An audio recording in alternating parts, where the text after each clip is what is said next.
పంచారామ క్షేత్రాల్లో ఒకటి సోమారామం అండి. ఈ సోమారామం ఎక్కడుందంటే మనకి భీమవరంలో అయితే ఉందండి. ఈ సోమారామంలో మనకేంటంటే సోమేశ్వరుడు కొలువై ఉన్నారండి.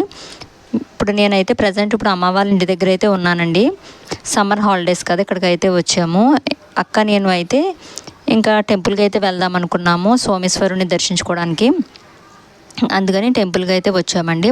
ఇంకా కొబ్బరికాయలు పాలు అయితే తీసుకున్నాము టెంపుల్ బయట, అక్క నేను కూడాని తీసుకొని ఇంకా ముందుగా అయితే లోపల నవగ్రహాలు అయితే ఉంటాయండి. నవగ్రహాల చుట్టూ కూడా ప్రదక్షిణాలు అయితే చేసి నవగ్రహాలను ఇక్కడ దర్శించుకున్న తర్వాత నెక్స్ట్ మనం ఏంటంటే స్వామివారిని దర్శించుకోవడానికి అయితే వెళ్తామండి.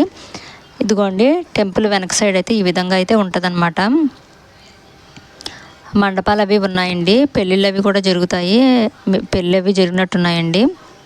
నెక్స్ట్ మనకి ఏంటంటే టెంపుల్ వెనకాల ఇలాగ మనకి జంట నాగులు, శివలింగం, ఇంకా మనకేంటంటే నందీశ్వరుడు అయితే ఉంటారండి. మనం ఏంటంటే పాలు నీళ్లు పట్టుకు వెళ్ళి వెనకాలైతే మన చేతులతో మనమే అభిషేకం అనేది అయితే చేసుకోవచ్చండి.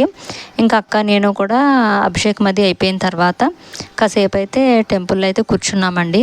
నెక్స్ట్ ఇంకా జనార్దన స్వామి, నెక్స్ట్ ఆంజనేయ స్వామి, నెక్స్ట్ శ్రీకృష్ణుడు వారు, నెక్స్ట్ ఏంటంటే అన్నపూర్ణాదేవిని కూడా దర్శించుకున్నామండి.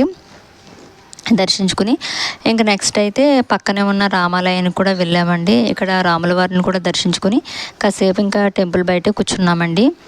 ఇలా అయితే ఉంటుందన్నమాట. రథం కనపడుతుంది కదండి, ఇక్కడ రథోత్సవం కూడా జరుగుతుంది, చాలా బాగా జరుగుతుంది అనమాట రథోత్సవం. టెంపుల్ బయట అయితే ఈ విధంగా అయితే ఉంటుందండి.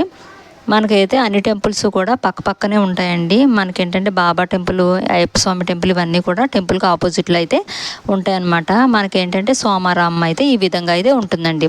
మీలో ఎంతమంది అయితే ఈ సోమారామానికి వచ్చి స్వామివారిని దర్శించుకున్నారో మన కామెంట్ బాక్స్లో కామెంట్ చేసేయండి. అలాగే ఈ వీడియో నచ్చితే లైక్ చేసి సబ్స్క్రైబ్ చేసుకోండి. ఓకేనా ఫ్రెండ్స్, బాయ్ ఫ్రెండ్స్.